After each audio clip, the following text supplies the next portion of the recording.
In our next project, we are going to be talking about value. Value refers to the lightness or darkness of a piece of art. You've probably seen a value scale before. So in a value scale, you have your very light whites and your very dark blacks. And in between, you have all of these gray tone values. You are going to practice mixing your paint to make your own value scale. So you will have white on one side, black on the other, and then you will fill in those light gray, middle gray, and dark gray values. After we do our value scale, you will get to create a value painting. Here are some examples of different value paintings. When we are mixing our values, we are going to use a paper plate. In these jars, you have white and black, which is what you need for all of your values. Just make sure that you keep these clean and you do all of those gray values on here.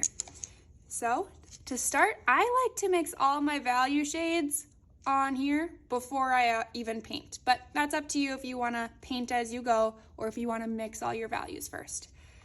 I like to take a blob of white, and I know that this is going to be white, so I'm going to go ahead and paint that. And I make a few piles because I'm going to need 1, 2, 3 gray values. So I make 1, 2, 3 little piles of white. I'm just going to keep that white brush in the white and use this for the black. I know that this one's going to be all the way black, so I'll paint that in.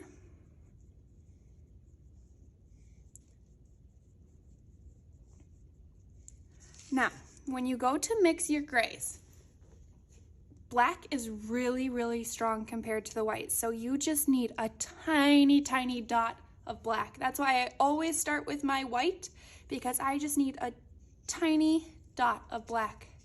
And in this one, I'm going to do a little bit more black. And in this one, I'm going to do even more. So let's mix those together and see what color. So I mix that, and I think it is really light gray, but I think I do need a little bit more black. And it's okay if you have to go back and forth. Just add a little bit more black and mix that in. There we go, that's better. You see how that tiny little dot of black made it super dark? Now I'm gonna mix this one because we wanna make sure that we have 3 different kinds of gray, a light, a medium, and a dark. Now that's more like the light gray and that's more like the medium gray. And let's mix this one and see. I think this one needs to be a little bit darker to be this dark one. So add a little bit more black. Okay. Now you can see I have 3 different grays. I can see the difference. I think I need to make this one even a little bit darker so it's different from that.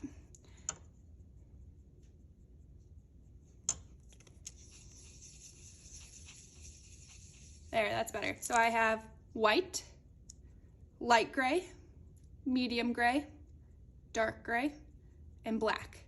Now I can go ahead and fill those in.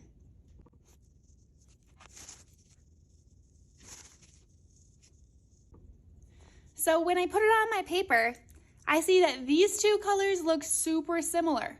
The cool thing about this paint is that you can always paint right on top. So this one definitely needs some more white in it. So I'm going to add some more white and just paint right over the top. We want to make sure that you can see a difference in all of the values. So now I can see 1, 2, 3, 4, 5 values just like I can here.